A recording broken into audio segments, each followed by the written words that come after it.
ఇప్పుడు మనం నర్సంపేటలో ఉన్నటువంటి మాతంగి రాజశ్యామల ఆలయం దగ్గర ఉన్నాము. అంటే ప్రతి నెల అమావాస్య రోజు ఇక్కడికి చాలామంది భక్తులు ఎవరైతే తమ యొక్క సమస్యలతో వస్తారో వాళ్ళందరికీ కూడా ఇక్కడ అభిషేకం, దాంతో పాటు హోమం కూడా జరుగుతది. దాంతో పాటు ఈవినింగ్ హారతులు ఏదైతే ఉన్నాయో ప్రత్యేక ఆకర్షణగా ఉంటాయి. నిజంగా ఇక్కడ చూసినట్టయితే ప్రతి ఒక్కళ్ళు కూడా ఇక్కడికొస్తే ఒక డిఫరెంట్ వైబ్ కనిపిస్తది. ఇక్కడ వచ్చిన తర్వాత వాళ్ళ యొక్క సమస్యలకి పరిష్కారం దొరుకుతుందని బలంగా వాళ్ళు నమ్ముతారు. అందుకే ప్రతి అమావాస్య రోజు ఇక్కడ అన్నదాన కార్యక్రమం కూడా చేస్తూ ఉంటారు. ఎంతమంది అంటే భక్తులు చాలామంది, వేలాది మంది భక్తులు ఈ యొక్క అన్నదాన కార్యక్రమంలో పాల్గొంటారు. దాంతో పాటు ముడుపులు కూడా ఇక్కడ చెల్లిస్తూ ఉంటారు. వాళ్ళు అనుకున్నది జరిగితే మళ్ళీ ఇక్కడికి వస్తామని చెప్పి అమ్మవారిని కోరుకుంటారు. అలా చాలామంది భక్తులకి వాళ్ళు అనుకుంది కూడా జరిగింది. నిజంగా ఆ భక్తులు ఎవరైతే ఉన్నారో వాళ్ళు అసలు ఇక్కడికి ఎందుకు వస్తున్నారు, వాళ్ళకు నమ్మకం ఏంటి అమ్మవారి మీద, వాళ్ళ జీవితంలో ఎలాంటి మెరాకిల్స్ జరిగాయి, ఈ విషయాలన్నీ కూడా కొంతమంది భక్తులతో మాట్లాడి మనం తెలుసుకుందాం.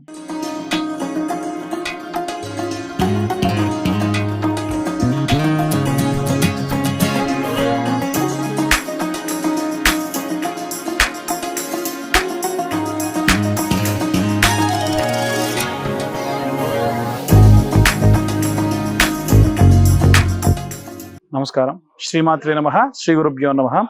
ఈరోజు మనం వరంగల్ జిల్లా నర్సంపేటలో ఉన్నటువంటి మాతంగి శ్రీ రాజశ్యామల అమ్మవారి దేవాలయంలో ఉన్నాం. ఈ దేవాలయానికి నేను సందర్శించడం ఇది మూడోసారి. గతంలో మనం అమావాస్య రోజున జరిగినటువంటి చండీ హోమానికి నేను యాదృచ్ఛికంగా, అంటే నిశాంత్ శర్మ గారి యొక్క వీడియో చూసి ఇక్కడికి రావడం జరిగింది. ఇక్కడికి వచ్చిన తర్వాతకి ఈ యొక్క హోమంలో పాల్గొనడం, అలాగే విశేషంగా హోమంలో నేను కూడా స్వయంగా కూర్చోవడం, ఆ తర్వాతకి నాకు తెలిసినటువంటి వారిని కూడా కొంతమందిని రిఫర్ చేయడం, ఇక్కడ దాకా రావడం చాలా జరిగాయి. నాకు ఇక్కడ ఎదురైనటువంటి కొన్ని అనుభవాలు ఏంటంటే, మీరు కూడా, అంటే ఎవరన్నా సరే ఇక్కడికి వస్తే మీరు లైవ్లో చూడొచ్చు. మీరు హోమంలో కనుక పాల్గొన్న తర్వాతకి అమ్మవారి యొక్క గజ్జల చప్పుడు మీకు ఖచ్చితంగా వినిపిస్తుంది. అంటే మీరు కనుక శ్రద్ధగా ఇక్కడ హోమంలో కూర్చుంటే ఖచ్చితంగా మీరు అది ఫీల్ అవ్వగలరు. అది కాకుండా ప్రతిసారి ఇక్కడ హోమం జరగగానే రాజశ్యామల అమ్మవారి యొక్క గుర్తు మనకి ఏంటంటే, అమ్మవారికి రామచిలుక అంటే ఇష్టం. ఆ రామచిలుక కరెక్ట్గా దేవాలయం పైన ఇప్పటికి 2 సార్లు వచ్చి వాలింది. కాబట్టి ఇవన్నీ ఏంటంటే, ఏదో యాదృచ్ఛికంగా జరిగిందంటే ఒకసారి జరగచ్చు, 2 సార్లు జరగచ్చు, కానీ ఇది చాలాసార్లు అలా జరగడం జరిగింది. కాబట్టి ఈ దేవాలయంలో అమ్మవారి యొక్క క్షేత్ర విశిష్టత అలాంటిది. అలాగే ఈ దేవాలయంలో అమ్మవారి విగ్రహానికి ఎదురుగా అన్ని చోట్ల రావి చెట్టుకి, వేప చెట్టుకి మనకు ముడుపులు కడతారు. కానీ ఇక్కడ మాత్రం విశేషంగా మామిడి చెట్టుకు ముడుపులు కడతారు. కారణం ఏంటంటే, ఈ యొక్క మామిడి చెట్టు కింది నుంచి అమ్మవారి విగ్రహం దాకా ఒక చిన్న స్వరంగం ఉంది. అక్కడ నల్ల త్రాచుపాము వెళ్ళి అమ్మవారి చుట్టూ, అక్కడ ఉన్నటువంటి ఆ స్వామివారి శివలింగం చుట్టూ కూడా కమ్ముకొని ఉంటుంది. కాబట్టి ఇవన్నీ కూడా ఏంటంటే, ఏదో ఎవరో ప్రోద్బలంతోనో చేసేటువంటివి కాదు, ప్రకృతి సిద్ధంగా జరిగేటువంటి విశేషమైన సంఘటనలు. కాబట్టి ఎవరైనా సరే, ఏవైనా సరే, గాలి, ఎలా అంటే చెదురుబాట్లు, చిల్లంగి, ఇలాంటి వాటి వల్ల ఇబ్బంది పడుతున్నారు అంటే కనుక ఈ క్షేత్రంలో ఉన్నటువంటి అమ్మవారు వాటన్నిటిని దూరం చేసి విశేషంగా మీకు ఉన్నటువంటి ఆ యొక్క ఇతి బాధలన్నింటినీ కూడా తొలగింపజేసేటువంటి మహత్తు కలిగినటువంటి దేవాలయం.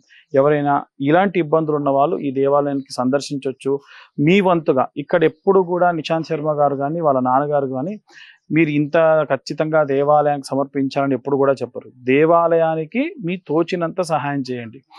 ఉదాహరణకు ఎవరికైనా శని సంబంధిత బాధలు ఉన్నాయనుకోండి, ఈ దేవాలయంలో ప్రతి నెల ఒక నూనె డబ్బా లేదా నూనె బాటిల్ దానం చేయండి. లేదు వారానికి ఒక నూనె బాటిల్ ఇచ్చే స్థాయి ఉంటే ఒక నూనె బాటిల్ మీరు దానం చేయొచ్చు. అమ్మవారికి విశేషంగా కుబేర కుంకుమ అవసరం పడుతుంది.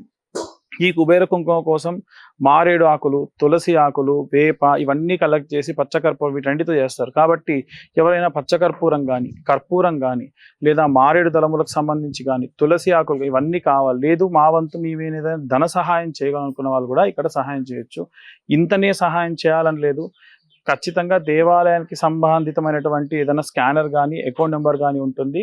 దానికే మీరు డైరెక్ట్గా ఈ యొక్క మనీ కూడా ట్రాన్స్ఫర్ చేయొచ్చు. ఇది ఏదో ప్రమోషన్ కోసం ఏదో చెప్తున్నట్టు కాదండి. అంటే మేము ఎక్స్పీరియన్స్ చేసాం. నా భక్తులందరికీ కూడా, నాకు తెలిసిన క్లయింట్స్ అందరికీ కూడా అలాగే చెప్తాను. ఇది చూస్తున్న వాళ్ళందరికీ కూడా ఈ మ్యాటర్ రీచ్ అవ్వాలి, ఇన్ఫర్మేటివ్గా ఉండాలి, ఇంకో నలుగురికి వీలైతే ఈ విషయాన్ని మీరు షేర్ చేయాలన్న ఉద్దేశంతో మీ దాకా చెప్పడం జరుగుతుంది. సర్వే జనా సుఖినో భవంతు. స్వస్తి. నమస్కారం అండి. గతంలో ఇన్స్టాగ్రామ్ లో మనం దేవాలయం గురించి అమ్మవారి రాజశ్యామల అమ్మవారి దేవాలయం గురించి చేసిన వీడియోస్ చాలా మందికి రీచ్ అయ్యాయి. అలా చూసొచ్చిన వాళ్ళలో భాగంగా ఇప్పుడు హైదరాబాద్ డాక్టర్స్ కాలనీ నుంచి కూడా కొంతమంది వచ్చారండి. అసలు వీళ్ళ అనుభవం ఏంటిది అనేది అడిగి తెలుసుకుందామా? చెప్పండి అమ్మా, అసలు మీకు ఎటువంటి ఎక్స్పీరియన్స్ అయింది, అనుభవం కలిగింది చెప్పండి. నమస్కారం అండి. ఇన్స్టాగ్రామ్లో చూసామన్నమాట. చూసేసి అనుకున్నాం వెళ్దాము అనేసి. అనుకుంటే మాకు కల్లోకి వచ్చిందనమాట అమ్మవారు. కల్లోకి వచ్చి ఇట్లా మేమిద్దరం పూలు అల్లుతున్నాం బయట. పూలు అల్లుతుంటే లోపలికి రండి నేను వచ్చాను అని కలవడం అనమాట. మీరు దేని గురించి వచ్చారు అసలు అంటే ఇక్కడికి? మేము సంతానం గురించి వచ్చాము అన్నమాట. మా బాబు సంతానం గురించి అనుకున్నాము. ఓకే. అనుకొని ఇట్లా వెళ్ళాలి గుడికి, ఇక్కడ ముడుపు కడితే మంచిగా అవుతుంది అనేసి అంటే సరే అట్లానే అనుకున్నాము. 2 weeks నుండి వద్దాం అనుకున్నాము. ఇప్పుడు కుదిరింది అమావాస్య రోజు కాబట్టి ఇప్పుడు వచ్చాము. మా కోరిక నెరవేరాలి కాబట్టి వచ్చాము. అమ్మవారు ఎలా ఉందమ్మా ఇక్కడ అనుభవం? ఎలా ఉంది దేవాలయం అంతా? ఎలా ఉంది? బాగుందండి. ఇక్కడ బాగుంది. ఇక్కడ వాతావరణం అంతా బాగుంది. ఎలా అనుకుంటున్నారమ్మా? ఇప్పుడు మీరు ఇక్కడికి వచ్చారు, దేవాలయం అంతా కూడా సందర్శించారు, హోమము కార్యక్రమాలు అన్ని చూసారు కదా, మీకు అనుభవం ఏంటి? ఎలా అనిపించింది? చాలా మంచిగా ఉంది. అభిషేకము, హోమము అవన్నీ చాలా బాగా జరిగాయి. మా కోరికలు, అందరి కోరికలు కూడా పబ్లిక్ అందరు వస్తే ఇక్కడ అందరి కోరికలు నెరవేరుతాయి కాబట్టి మీరు అందరూ కూడా రావాలని నా కోరిక. హైదరాబాద్ ఎల్బినా డాక్టర్స్ కాలనీ నివాసిని. నా పేరు పి చంద్రయ్య. మా యూట్యూబ్ ద్వారానే తెలుసుకొని ఇక్కడికి రావడం జరిగింది. ఇక్కడ వచ్చిన తర్వాత కూడా జనాలు బాగానే కనిపించారు అందరూ. ఈ వాతావరణం కూడా మాకు నచ్చింది. ఇక ఇప్పుడైతే మేము ఈ ప్రాంతం చూసి మాకు ఆనందమే అనిపించింది. ఇది ఫర్దర్ ఇక ఏం జరిగేది అనేది చూద్దాం. ఏమొక మా మిస్సెస్ వాళ్ళు అనుకున్నారు, అది సంతానం గురించి బాబుది, దానివల్ల వచ్చినాము. ఆ సక్సెస్ అయితే ఇక భగవంతుని దయ, ఆ శంకరుని కోరుకుంటున్నాం. మేరుగు శ్రీను, గట్టికల్, రేపర్తి మండలం మాది. మా దగ్గర వీళ్ళ రిలేషను చుట్టం అయ్యగారు ఉన్నాడు, ఇంకో ఆయన సంతోష్ అయ్యగారు, వీళ్ళ దగ్గరికి పంపించిండు. మా కొడుకు హెల్త్ బాగా లేకుంటే ఆ హెల్త్ గురించి సెట్ అవుతుంది పోండి అని పంపించాడు. దానికి పైన ఒక 1 రోజుల క్రితం వచ్చేసాం. కొంచెం నిమ్మలంగానే ఉన్నాడు. మళ్ళీ అలా అమావాస్య రోజు కాబట్టి అలా రమ్మన్నారు వాళ్ళు. వచ్చాము. అభిషేకానికి లేట్ అయింది మాకు. హోమానికి కూర్చుండు ఆగనే చెప్పారు. మంచిగా అనిపించింది, సంతోషంగానే ఉన్నాడు అబ్బాయి కూడా. దానివల్ల ఇక రెగ్యులర్గా రావడం జరుగుతుందని వచ్చేస్తున్నాం మేము. నా పేరు కిరణ్ కుమారు. మాది వరంగల్ జిల్లా నర్సంపేట దగ్గర దుగ్గొండి గ్రామం. ఇక్కడ రాజమాత శ్యామలాదేవి గారి దేవాలయం ఉందని తెలిసి ఇక్కడికి రావడం జరిగింది. ఒక యూట్యూబ్లో వినడం అయ్యగారి ఒక ఉపన్యాసం వినడం జరిగింది. మాకు బాగా అనిపించింది. ఒకసారి వెళ్ళేద్దామని చెప్పి ఇక్కడికి రావడం జరిగింది. పొద్దున్న 6కి రావడం జరిగింది. ఇక్కడికి అభిషేకానికి పాల్గొంటే బాగుంటుందని చెప్పడం ద్వారా ఎర్లీ మార్నింగ్ రావడం జరిగింది. అభిషేకంలో పాల్గొనడం జరిగింది. అభిషేకం చాలా అద్భుతంగా అనిపించింది. 1 గంటన్నర పైగా చేయడం జరిగింది. వచ్చిన భక్తులందరితో కూడా అభిషేకాలు పాలతోని, నెయ్యితోని, పసుపు, కుంకుమ, పంచదార అన్నిటితోని అభిషేకం చేయడం జరిగింది. అమ్మవారితో పాటుగా ఇక్కడ శివలింగం ఉంది. శివలింగం మీద కూడా అభిషేకం చేయించడం జరిగింది. చాలా అద్భుతం అనిపించింది, సంతోషంగా ఉంది. ఇక్కడ నేను మా పాప హెల్త్ బాగాలేక ఆ విషయంలో రావడం జరిగింది. వచ్చిన కంచెల్లి కొంచెం యాక్టివ్గా పర్వాలేదు అనిపిస్తుంది. ఇక్కడ వాతావరణం కానీ ఇక్కడ వచ్చిన భక్తులు కూడా చాలా మంది రావడం జరుగుతుంది. అంటే ఒక నమ్మకం, వస్తే మనకు మంచి జరుగుతున్న ఆలోచనతో రావడం జరుగుతుంది.